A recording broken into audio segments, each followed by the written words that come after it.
All right, good evening, everyone. I would like to reconvene our open session and request that council report out for closed session.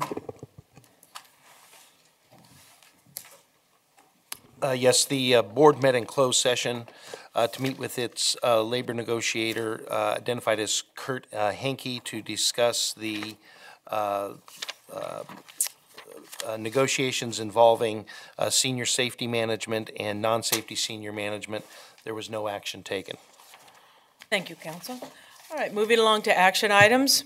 Our first item is a resolution authorizing selection of legal services from the firms who participated in the request for statement of qualifications for pre-qualification for the purpose of establishing a multiple award schedule for legal services.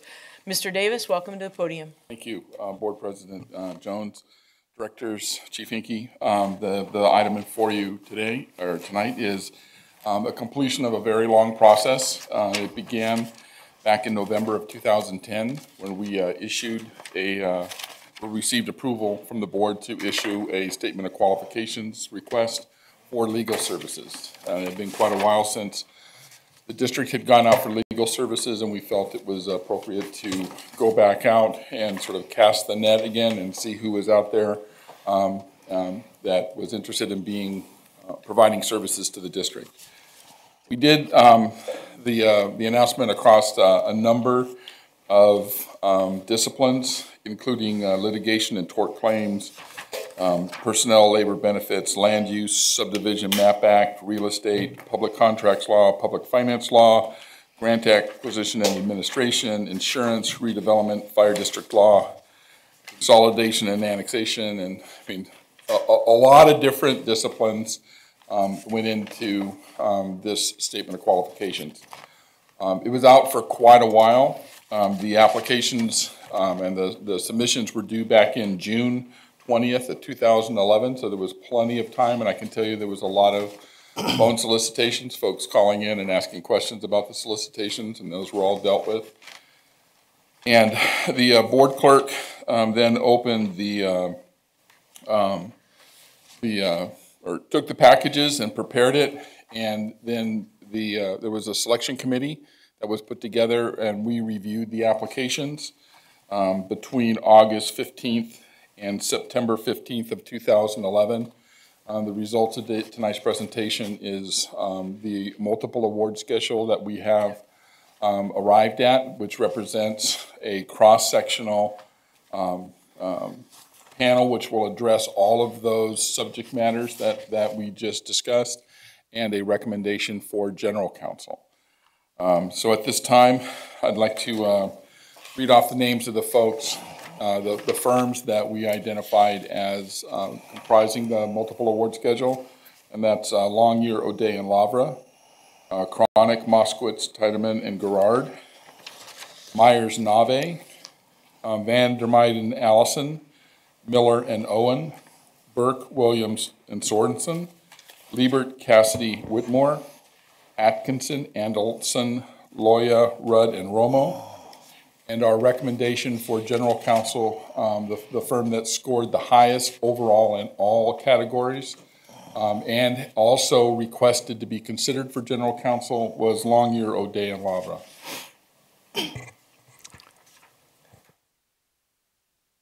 President Jones, if I may, if that concludes Mr. Davis's remarks, the process, because there was an inquiry from directors on this, is that they basically sat down and screened all of these for the discipline. So they had to go through and read literally thick documents in regards to find out what those disciplines were and dive into those. Our whole goal was to provide a qualified list of attorneys and firms that could address those disciplines that we use on a regular basis. As we know, Longyear, O'Day and Mr. Lavra, as the general counsel, provides us day-to-day advice, but in many cases, there are special disciplines that arise, whether it's labor law, contract law. In fact, we use Mr. O'Day a lot on contract law. land use law, eminent domain, those types of disciplines that are specialties. So they literally spent tons and tons of hours, and that's why it took so long to go through this process to make sure we got it right. I would note that I think all of the firms, with the exception of two that I see, are Sacramento-based law firms that made the final list. Certainly, we didn't confine it to Sacramento. We looked at on qualifications, but for the citizens out there, at least we really have a local presence there for a majority. And in regards to the Lavra law firm, Longyear O'Day and Lavra, on general counsel, in relationship to the fact that they're already providing it, they had scored the highest in an objective survey, which I didn't even participate in, as a matter of fact. But with the fact that the board is considering doing the 360 evaluations of the fire chief, the clerk, and general counsel, you folks will have on a regular basis the ability to go in and make your own determination as a policy-making board. So that's why we recommended at least moving it forward and getting this off our plate so that we have a list that's approved. But clearly, as it comes to general counsel, it does not usurp the board in taking any action that they want to take in regards to evaluation, replacement, extension, whatever they want to do. And I'd like to thank the individuals that Larry and former Deputy Chief Rice, and I believe they're listed in your thing, Chief Aaron, Chief Rice, Chief Wells, and Development Officer Davis. This was a thankless and very, very grueling process to go through this, with a lot of written material and a lot of digging. So they literally spent days going through this, and I want to thank them for all the work that they put in. Madam Chair, I make a motion we adopt. All right, it's been first and seconded. Is there any further comment by any directors? Hearing none and seeing none, Madam Clerk, would you please call the roll? Director Gould. Aye. Kelly. Aye. Barzali. Newcomer. Aye. Scheidegger. Aye. Clark. Aye. Pearson. Aye. Jones. Aye. Monk absent. Motion passes. Thank you, Madam Clerk. All right, moving on, we have our second action item, which is a resolution adopting the side letter pertaining to Article 28, Recognized Holidays, Section B of the Memorandum of Understanding with the Sacramento Area Firefighters Local 522. Chief Wells, welcome to the podium. Good evening, Directors, Board Clerk Tilson, Chief Hinkie. Tonight we're really cleaning up some language for PERS in regards to a side letter that was actually adopted back actually 3 years ago in 2009. And what we need to do with this resolution is we put this language in a resolution form, and it needs to be approved by the voting body so that PERS can take action with some of our issues. So that's tonight. What I'm looking for is a recommendation from the board to adopt the attached resolution that has this language included. So moved, Madam Chair. Moved and seconded. Any further discussion or questions by board members? Hearing none, seeing none, Madam Clerk, would you please call the roll?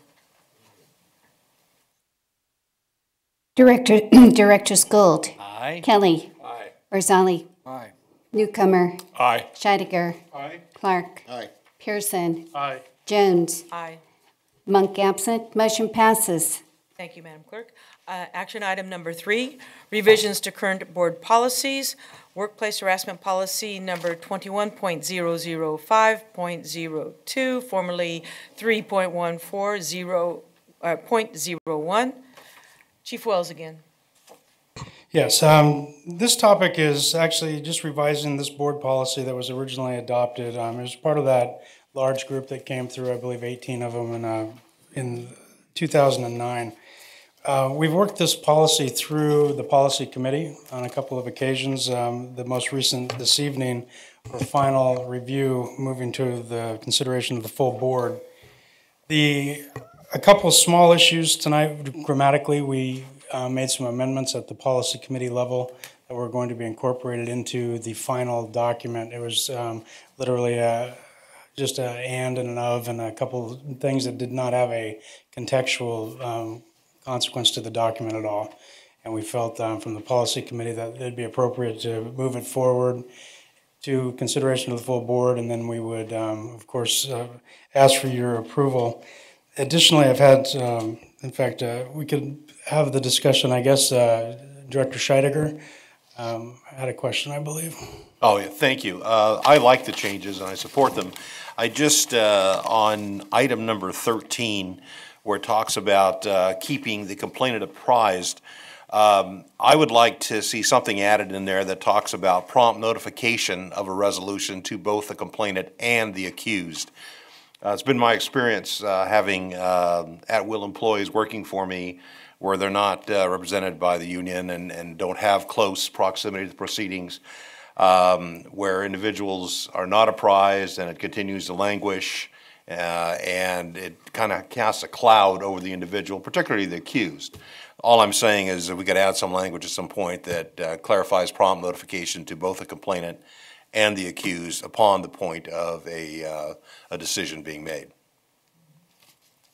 How was that discussion, points of discussion at the policy committee? I think it's a reasonable addition. I like it. Yeah, Absolutely. keeps everybody on track, and I think that's, your experience is a good one that I think we need to take into consideration.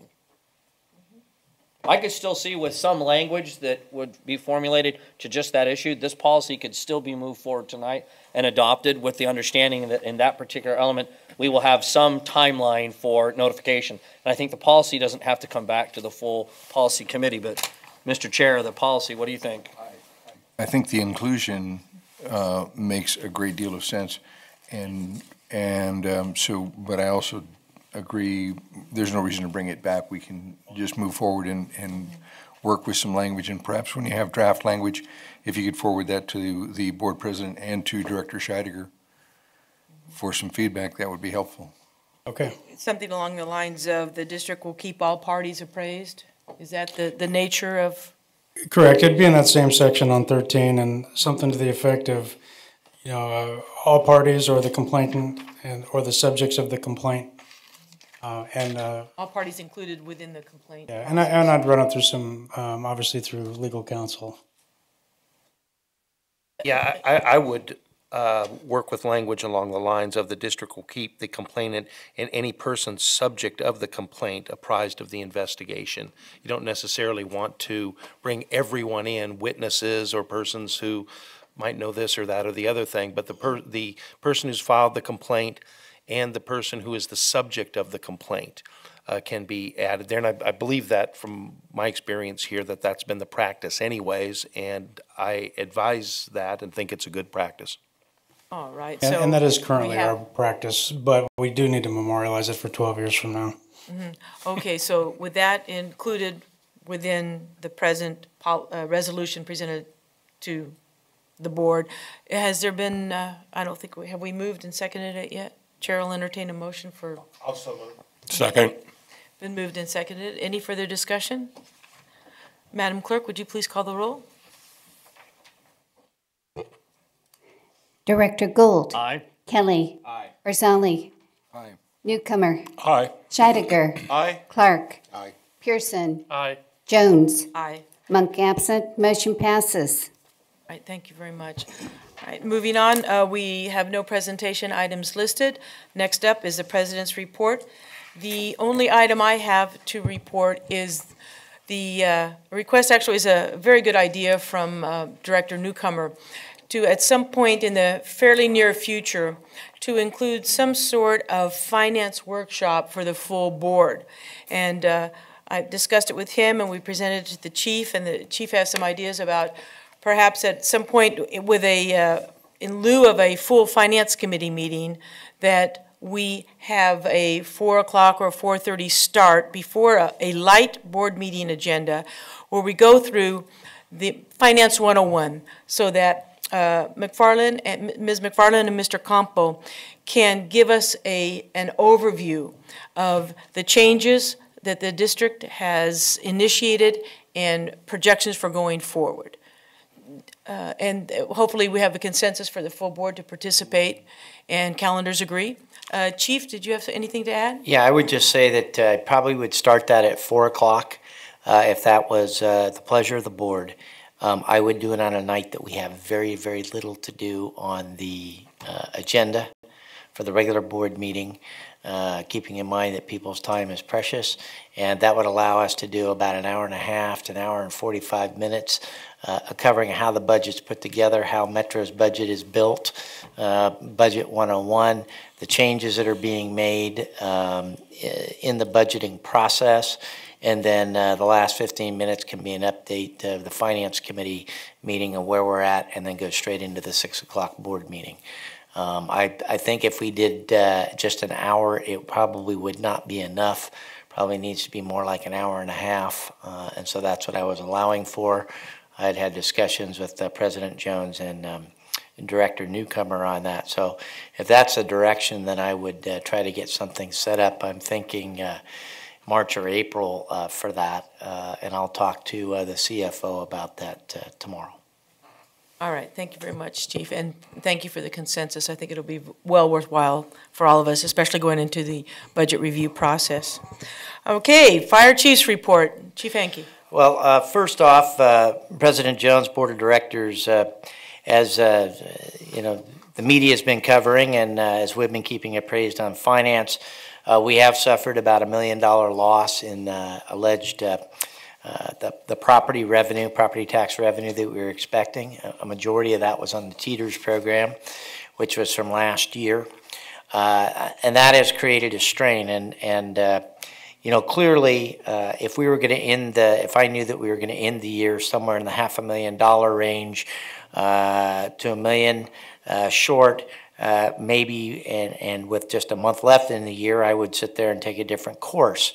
But we have, as everyone knows, a little over 4 months left in the fiscal year.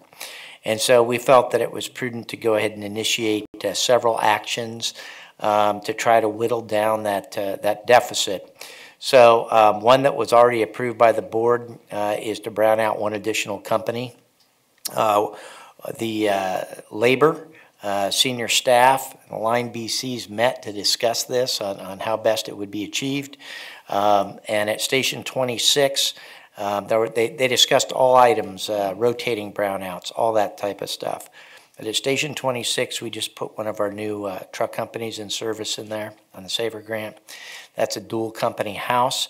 They looked at dispatch time, and the bottom line is that unanimously, as I say, with labor and management present and working on this challenge, they determined that March 1st, Engine 26 would be the likely object of the brownout. The reason for that is it averages about 1,100 calls a year. That's about 3 per day. In 2011, we assigned Truck 26 to that station. They ran approximately 1.7 calls per day. So they could pick up the additional 3 calls per day. We put them about 4.7 on average. As we all know, we have ALS available in all of our resources, and the volume can be absorbed by Truck 26 and still maintain a low unit hour utilization. Clearly, that station's not in the city limits of Citrus Heights or Rancho Cordova, and we would be having, between now and March 1st, discussions with the people in that area that would be affected, and we will be having discussions with overall video conferencing for our members. The economy continues to drop, and the bottom line is we don't have control over our tax base. Our finance people are until we get the solid numbers, the rumor mill out there is that next year we could suffer another 3 to 4% drop in property tax. That's 3 to 4 million additional on an annualized basis. We have some significant challenges in front of us. We have the 2 Safer Grant trucks, the Safer Grants will expire in May of 2013. This is not something that we want to do. It is creating a very, very tough environment for the public out there. It definitely affects response capability for this organization. But I want to remind the public at large that this organization, though you won't read it in the main newspaper, has obtained $28 million in reductions, permanent reductions from our labor unions. And those are ongoing reductions that are going to be there. They have stepped up to the plate.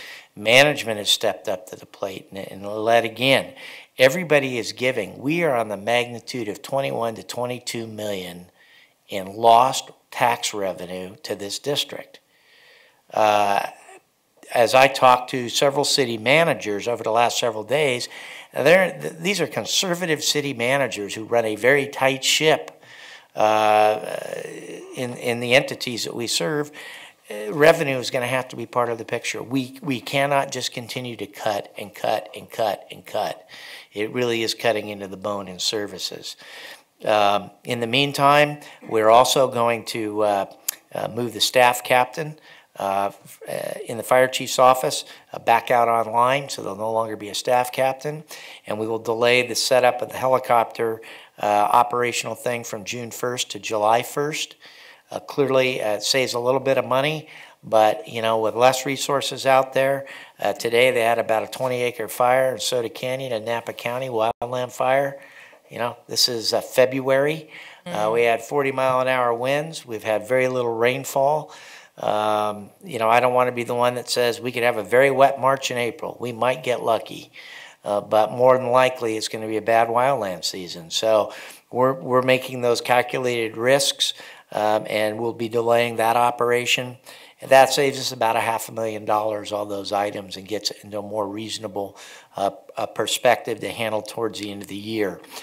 The one bright spot remains the additional revenues coming in on EMS. It is strong, and it continues to get stronger. So the changes that we've made are working there. Whether that will overcome up to $500,000, we don't know. The other issue that we're throwing into mid-year as we move forward is going to be fuel costs. You're watching them spike. And so we've got to add that into the equation. So that's a little bit of stressful news. I don't need any action. It is information. It's already been approved. I don't take that action with a lot of pride, but it's something that's going to be necessary to do to maintain the fiscal stability of the district moving forward. And then our intention is, as we move through the finishing of mid-year, we will prepare for solid data. We've encumbered some companies to analyze property tax and those revenues to move forward into next fiscal year. And I'd be happy at the end of my report to answer any questions that you might have. On the good news, with bad news, I want to have some good news.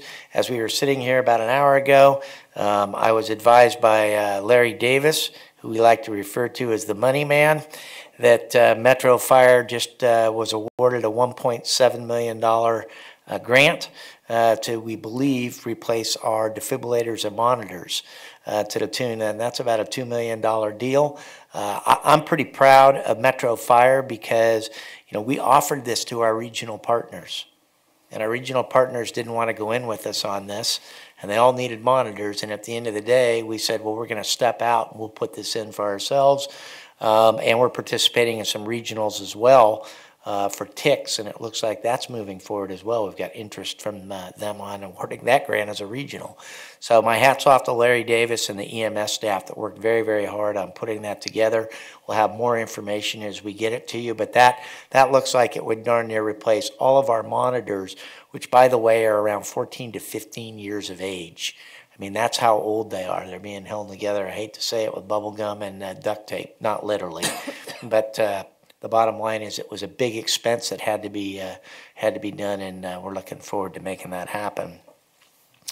I received a thank you letter from Superintendent Michael McCoy of the Sonora Union High School District for our donation of turnout gear that will be used by their ROP Wildland program. On the 10th of February, I attended the graduation ceremony for the most recent graduates for Metro Fire.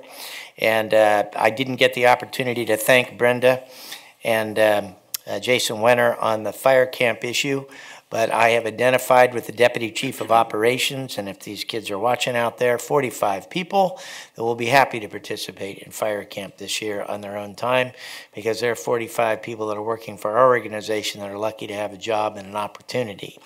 So I think that we will be putting the pressure on to get them out there to help the youth out there and encourage everybody to do that.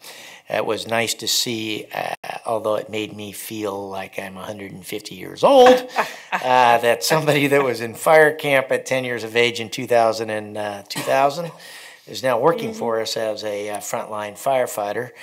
I don't know what much more to say about that, except obviously the program is a success, and I will get my walker out of the back room here shortly. We attended the approval authority meeting for what's called the Big Five, which is the sheriff, myself, Rick Brazil, the police chief of Sac City, the fire chief of Sac City, and a new public health member, talking about regional grants and how we're going to get the SHISCAP grants out. I got a new sense that law enforcement and fire really are starting to coalesce. We've got a great relationship, both the city police chief and with the sheriff, with Metro and the public health division. We're really looking at doing things that are going to be more regionally located, not so much about, or regionally oriented, not so much about self, but about what we can do for the entire Sacramento region with the limited dollars that are there.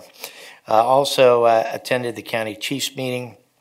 And after that, Chief Holbrook and I toured with Brad Harris, who's the Ranger Unit Chief for NYP, Nevada Placer for CAL FIRE. Our simulator system has attracted new interest. The CAL FIRE up at Ione Training Facility was putting on their first presentation of an all-risk management class. It involved simulations, and it was the first run-through of that. So they invited us to go up there, and Deputy Chief Holbrook met with the technical people that were running it and talked to them at length. While Chief Harris and I walked around and talked about how bad the budget is. But at the end of the day, they are interested in it looks like partnering potentially, and that's good because we're talking about CalEMA grants, we're talking about state organization, our organization, putting together a statewide program anyways. And it just so happened the next issue they want to do is a flood, and I'm happy to say that our contingent who returned from Israel finally got our partners at Elbit and them to understand that that is what we're going to need, and they're working on that as we speak to do a flood scenario, which I believe will come into the Natomas Basin and the Sacramento Basin here coming out of the Folsom Dam. Fill the Boot went this weekend on Saturday for the Chiefs Challenge. I want to thank all my staff, Director Kelly, who pledged a nice check for the building trades. But the bottom line is we raised, the Metro Chief raised $2,146. I'd like to say it was the Metro team because Chief Holbrook and those guys went around and raised money, you know, $100 from each of the guys. And of course, we preload the boot because we're Metro, we're innovative. But at the end of the day, we won the Chiefs drive, and I think it's because we worked really, really hard and not the fact that no other Chief showed up.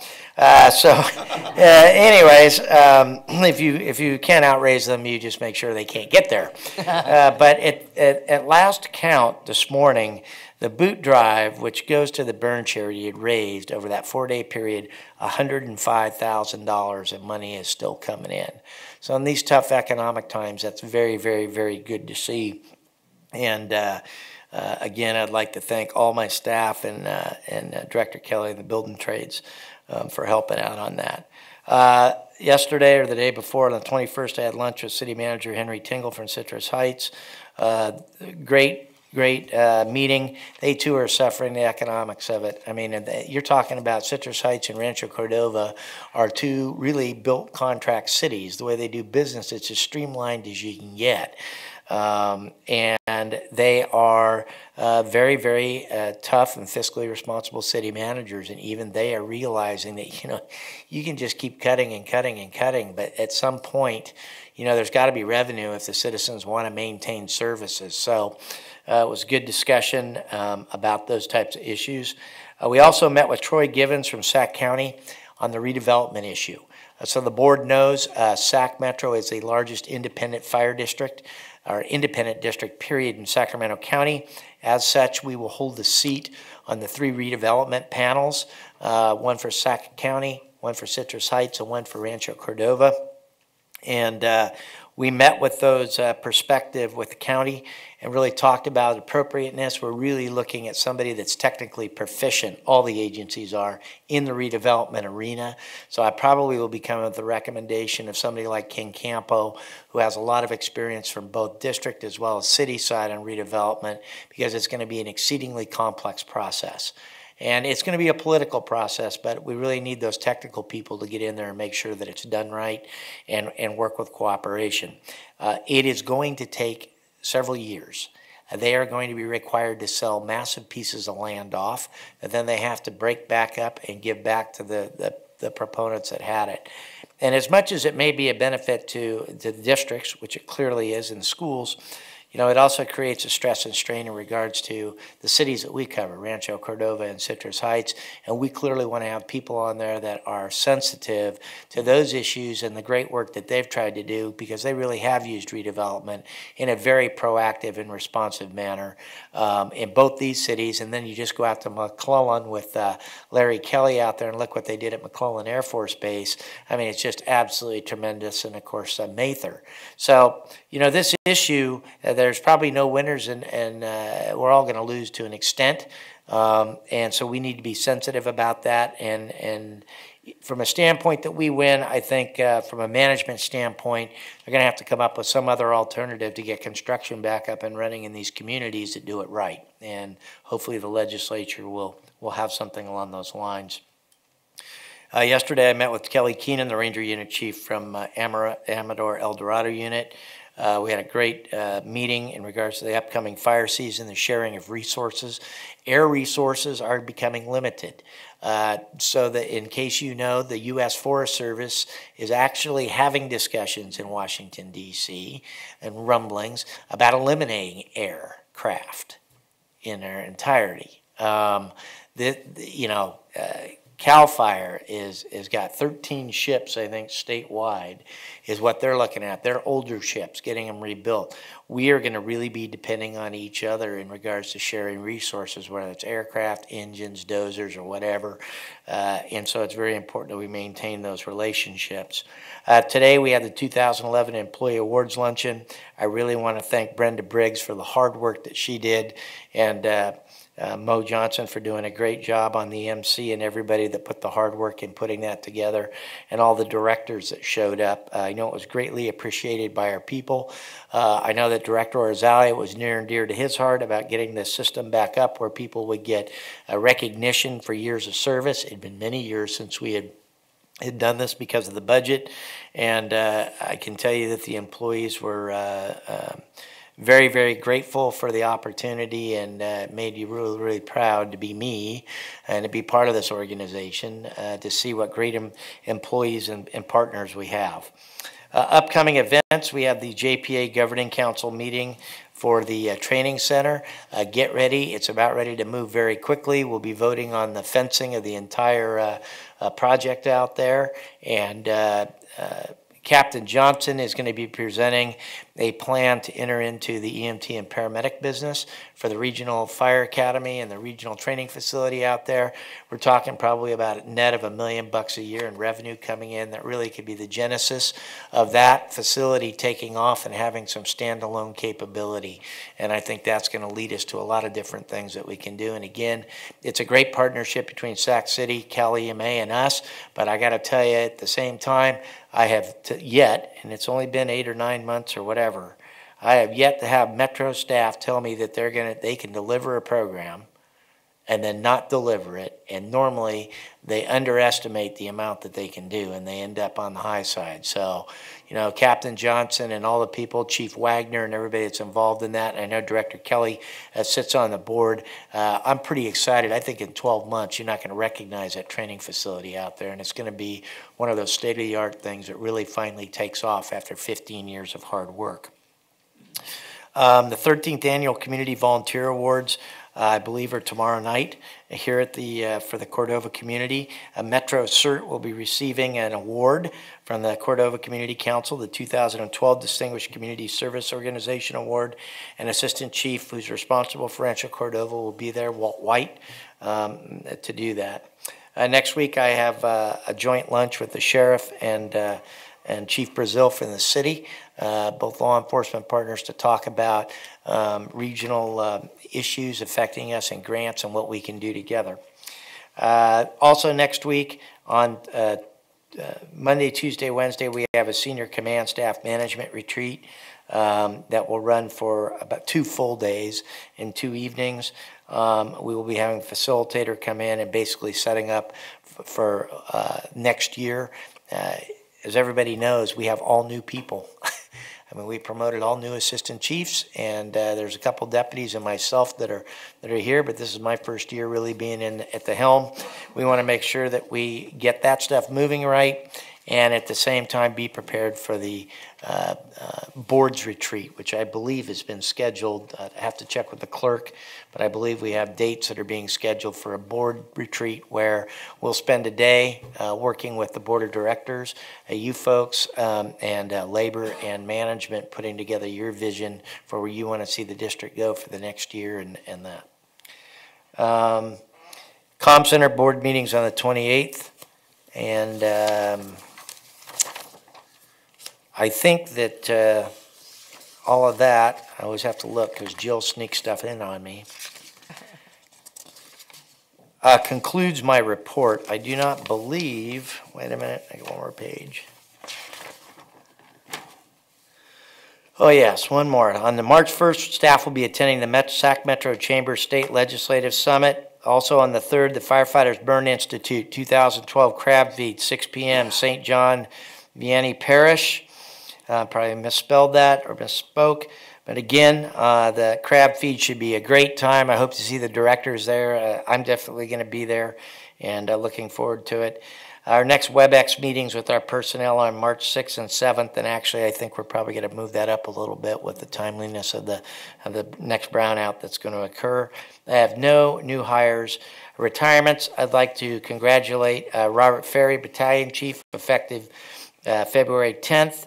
And then I'd like to announce 2 promotions. On the 14th of February, we promoted Mike Daw to Battalion Chief and Captain Jason Cahill to Captain on the 20th. And that concludes my remarks. I'd be happy to answer any questions. All right. Chief Holbrook, welcome to the podium for operations update. President Jones, member of the board, thank you. Christopher Holbrook, Deputy Chief of Operations. Since we last met in this chamber, Metro Fire actually responded on 1,941 EMS dispatches, of which 74% were transported. Our partner, AMR, responded to 611 dispatches within the district and transported 73% of the time. Last time I spoke to you about a rash of preventable fires that had occurred in the district. And I had explained at that time that every effort was made through the media, Twitter, every possible outreach that we could find to get the message out about that. I'm very happy to report that while we have had 7 fires since that time, not one of them was of the same nature of the preventable fires that we had had. So while it is a small data set, it's still a very big success about getting that message out. Very happy to report that 2 arson suspects were arrested or actually convicted since we last met here. And our own arson investigators actually attribute the public with the success of that case. Had the public not got involved and actually followed the suspects while they were calling 911, there was no chance to catch them. So a very, very big deal, not just for our investigators, but for our community at large. Relative to tactical emergency medical support, our TEMS team, our paramedics that respond with regional SWAT teams to deployments. We did have 2 TEMS deployments since we last met. The first was a barricaded suspect in South Sacramento that had shot at deputies. That individual ended up giving up after 3 hours. And the second was our medics assisted with the serving of 3 search warrants in Citrus Heights. A very, very productive program for both our brothers in law enforcement and our paramedics ourselves. That concludes my report, and I'm certainly available for any questions. All right, thank you, Chief. Thank you. Appreciate Just one last thing to add on the TEMS. Assistant Chief Cockrum delivered to me today a contract that I signed, and I think it's an honor that we've been asked, but we will be placing our Thames people on the FBI's SWAT team covers 50-something counties, I believe. 38 counties in the state of California. So, that's a pretty high honor to have them come to us and say, we'd like you on the FBI SWAT team. And so I signed an agreement with them today to make that happen. Thank you very much, Chief. All right, General Counsel's report. Yes, I'd just like to say, for the public record, my name is John Lavra, and I'd like to thank the board for the adoption of the resolution regarding the selection of legal counsel here tonight. My firm is very appreciative of being able to be included on the list for the practice areas that are identified in the resolution. But more importantly, I'm proud to be designated by this board as its general counsel. Heretofore, I've been referred to as the acting general counsel or the lawyer or the attorney or Attorney Lavra or whatever it is. And I'm now proud to be able to say that my firm is designated anyways as the general counsel. I enjoy the opportunity to work for this organization. I do the general counsel work along with my partner Greg O'Day, who specializes more in the public contracting, construction, some land use issues, and those types of things. But we both certainly enjoy the opportunity to be able to provide legal advice to this organization. Moreover, I think the adoption of the resolution, including a panel of counsel, is a good thing for the district. It will hopefully lead to efficiency in selecting counsel. It will alleviate the need many times for attorneys to reinvent the wheel when you're able to go to an attorney in a certain practice area. And I also think that to have more than one firm doing those engaged in those practice areas is good for competition, and in the long run leads to efficiency and a better economy. I'd also like to say that the negative legal consequences facing this district are now much less than they were when I first started doing legal work, which was for a single litigation issue probably 4 years ago.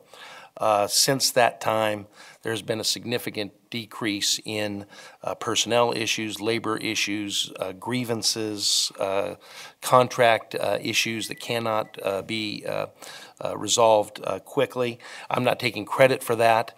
I'm just stating that as an opinion and a fact. If I had to throw out any credit, it would be to Chief Henke and his management team, because I've seen it from where I sit that with their operation and their decision-making process, together with labor and their association with labor and their relationship with labor, things that in the past would lead to grievances or threats of litigation and those types of things that I would have to deal with are very much lessened now compared to some years ago. So again, I'd like to thank each and every board member. I'm looking forward to continuing to act as general counsel and to provide legal advice to the board and to the district with solid legal advice and reasonable and competitive rates. So thank you very much. All right. Thank you, General Counsel Lavra. We have Sacramento Metropolitan Fire District Firefighters Local 522 report.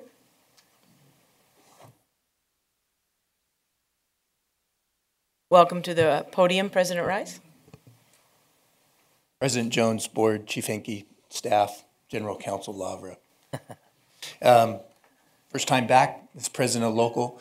I just want to say that in the short time that I've been in the office of the President, I've been out in the community a tremendous amount, meeting with community leaders, potential community leaders, and then some of our state representatives locally. And I will say I've heard in more than one place, people are watching you.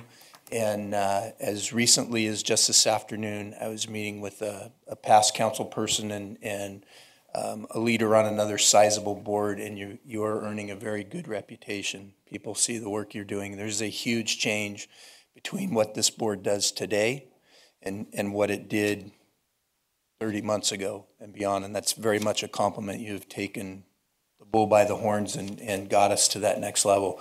With that, And I need to do some educating to my members too. As president of the union, I'm here for a number of things: wages, hours, working conditions, health and safety, grievance and discipline. It's the fire chief and his staff's job to run the fire department, not ours. Obviously, we're going to discuss with you any consequences and things that come up, but I have an education piece that I have to do with my members. And although hearing about the brownout tonight, it's tough. It is tough all over. And I will say, having been a member of this organization and how much of the storm we weathered, we did it very well. Fortunately, with a lot of hard work in the last 18 months, we're actually able to do some infrastructure rebuilding that would have never happened without the guidance of the staff here and the board's wisdom to take their recommendations. So with that, I've just had a few things that I've had to work on and deal with, nothing out of the ordinary. Some policy things that we've gone over, and my representatives have worked with Chief Wells in his office.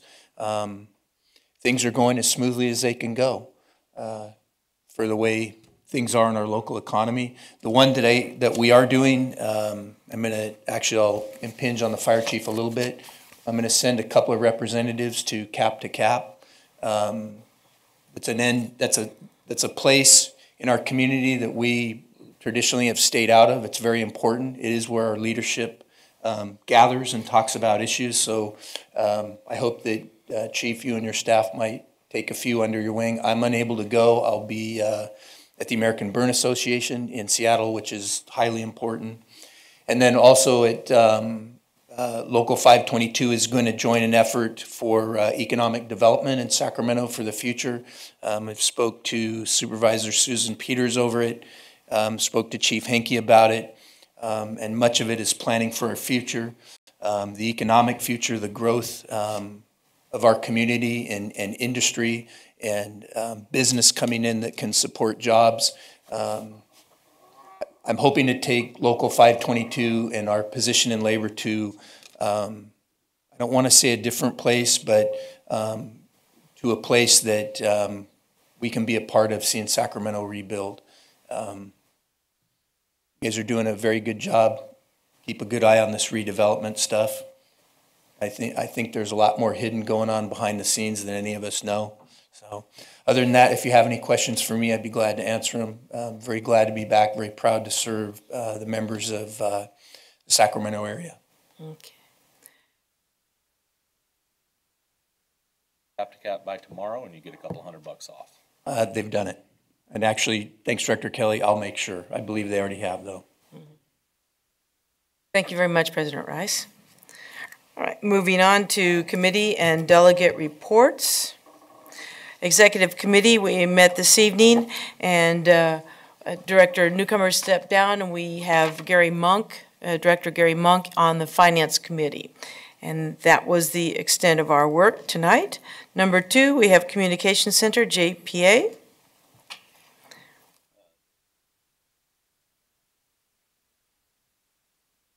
Welcome, Chief Aaron. Good evening, everyone. It's been a while since I've seen you. I skipped the last board meeting, I believe, and didn't have a report for you, but we haven't, the board hasn't met since the last time I reported to you. Our next meeting is next Tuesday, the 28th, 9 a.m. Hurley Way at our old admin building. Any questions for Chief Aaron? Thank you, appreciate it.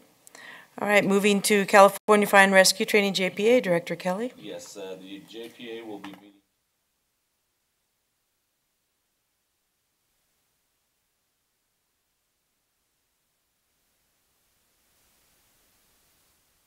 Thank you. Item number 4, Finance Committee. We have our meeting scheduled for March 8th, 5 o'clock in this chamber. All are welcome. Policy Committee, Director Arzali. Yes, the Policy Committee met this evening and reviewed the workplace harassment policies and alternative work schedules policies. The next meeting will be the 22nd of March at 5 p.m. Thank you. All right, thank you very much. Okay, moving on to board member questions and comments. Director Pearson. Put me on the spot. I said I was going to be short, so I will. I just would want to thank again the staff and especially Larry Davis, 1.7 million. That's substantial. That's awesome. And plus, those monitors, that'll be a benefit to all of the community. Our paramedics will be able to do their job more efficiently. And then also just staff in general. I think the attorney, our general counsel, pointed out, that's huge to say that the grievances and those kind of things have been going down. I think that's a real litmus test on the health of the organization. When your labor force is happy and things are going good, they're going to argue less, and they're also going to be more productive. So on the other side of that is we're not getting as many grievances, we're not getting as many fights that way, but we also, on the other side, and it's probably harder to quantify, but we are getting a higher output and more production from our members at large because they're happy. If they weren't happy, they would be suing us and they would be coming after us. So that's the senior staff, I think, has to take the credit, a big part of that, because they made the changes. And sometimes that takes a little bit of humility on their part to realize that they are not God and that they have to work with other people and compromise. And so I appreciate that for doing that for our citizens and for our community and the membership. So that's it. Thank you. Very much. Director Clark, thank you. Thank you, Madam Chair.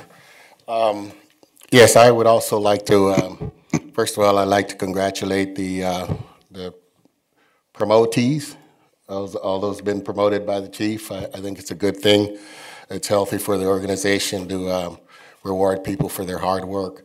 I also like to thank the staff, in particular also Larry Davis. Your grants are just, in these times, we'll take anything we can get as far as those grants are concerned. And also I'd just like to thank everybody for their continued hard work, and also Local 522 for working with us. And I think the addition of President Rice, I got to get that straight, is going to be a great thing for our relationship with Local 522, continued good relationship with them. That's all I have to say. I'll try to keep this short. Thank you, Director Clark. Director Scheidegger? Just a couple of quick comments. I want to echo the appreciation to this department for securing that grant. I know from a lot of experience that grants are not automatic, and it's a tougher and tougher time to get them. It's more competitive, and it's a real tribute to this agency to have people that are out there hustling the grants and doing the tough job of securing them. So thank you. It'll be good for our community.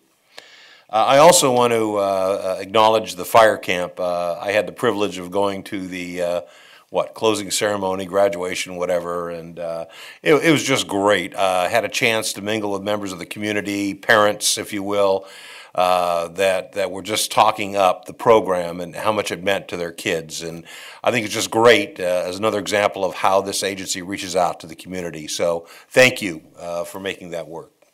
That's it. Director Newcomer? I'd like to congratulate the chief on his boot drive. I would like to thank all of the Metro employees and everyone else that put time in at the boot drive. I'd like to thank Brenda and all of our employees that do fire camp. That outreach is phenomenal. As we saw the fruits of one of those early camps tonight. And I'd like to wish Chief very well in his retirement. That's all I have. Which chief retired? Barry. Oh, got it. Good enough. Thank you, Madam Chair. First off, thanks to the citizens who reached into their pockets and filled the boots. You know, they're really the ones, too, that are hurting and still went into their pockets and gave $105,000 for a very worthy charity. So that's wonderful. In addition to that, I want to make my annual plea to become the official provider of funds for fire camp. Any organization in the community that wants to step up, we'll probably be able to figure out a way to give you a sticker and some other thing you can put as the official single funder of fire camp. So I'd ask if you're inclined, talk to Brenda. She'll work it out, and you can become the official funder, just like NASCAR. It's a pretty wonderful thing. On top of that, congratulations to the recipients of honor today at our banquet. That was wonderful. Nice job there.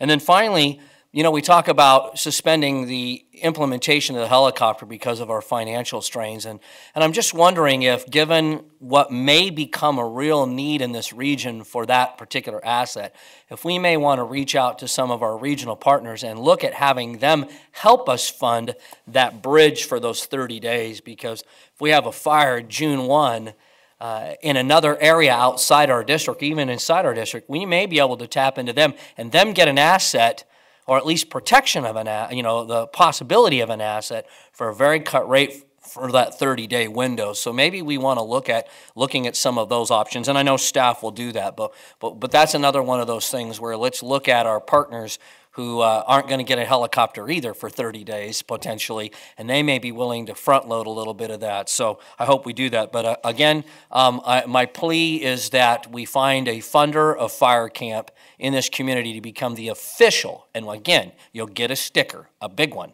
where you can put all over your organization, just like they do at Daytona. Thanks, Madam Chair. Director Ozali. Maybe, what size sticker could you get? Yeah, I can get you a big sticker. Let's try it. For 15 hood of a car. I can get you the biggest sticker you want. For 15,000 bucks, you can have a big sticker. I'll give that some thought, that whole sticker idea. So I want to, first of all, express my appreciation to everybody at the awards banquet today. The chief is absolutely right. This was an important thing for me. It was a real concern to me that we were not recognizing the efforts of people.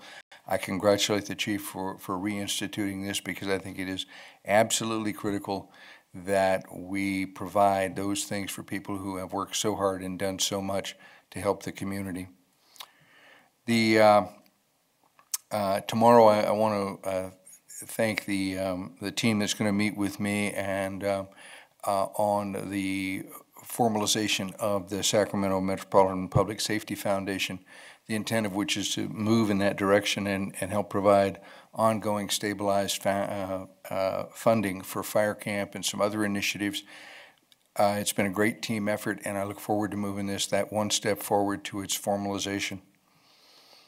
I was also really pleased to hear that we donated the turnouts to Sonoma. Superintendent Mike McCoy is an old friend of mine, and he owes me $5. So maybe we could send him a bill, because he just won't pay up when I ask him for it. That's a great thing. And I want to take one moment to congratulate General Counsel Lavra, because prior to your being General Counsel, it has been a pleasure to work with you. I appreciate your professionalism, your knowledge, your background, and you're willing to work with the board. And so congratulations to you and your firm. Thank you, Director. Director Kelly? Yes, I too wanted to congratulate the individuals that received awards.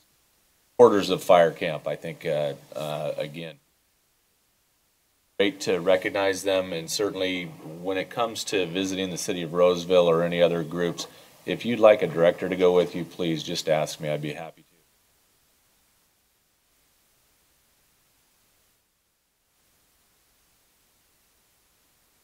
Professional legal advice to our board.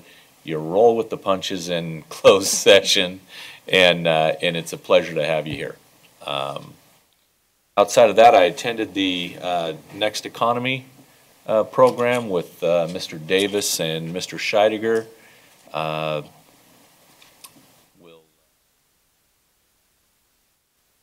Other directors at one of those events in the future.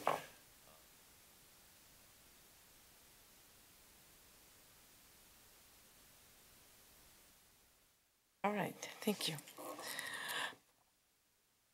I had the pleasure and opportunity to attend not only the Recruit Academy graduation, which was thorough, full, and a lot of very happy well-satisfied, well-deserved recognition for our new recruits, and welcome aboard both to them and all their families.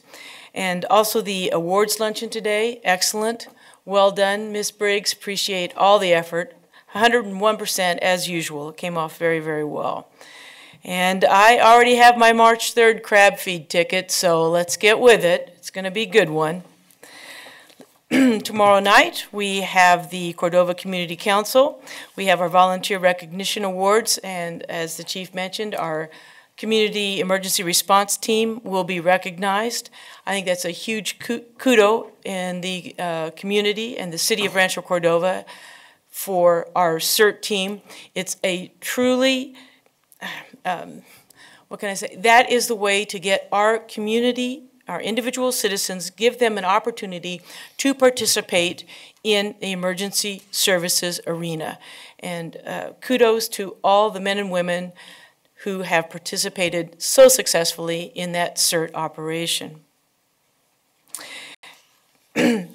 Lastly, I would like to thank Chief and all members of Metro Fire District for continuing to address the dropping property tax revenues in a thoughtful and using critical analysis to decide the best way to manage each and every dollar of revenue that we do receive. It's so important to continue to thoughtfully think about service delivery, come up with new ways, whether it's grants, redeployments, etc., to be able to use this as efficiently as we can. And each day it seems like we're at the zero level and we come up with a new idea. I know it can't go on forever, but thank you so much for the critical thinking that has gone in to the deployment of the revenues that we have received. All right. With that, well, I'd like to say thank you to each and every one of you for your participation tonight, and this meeting is adjourned.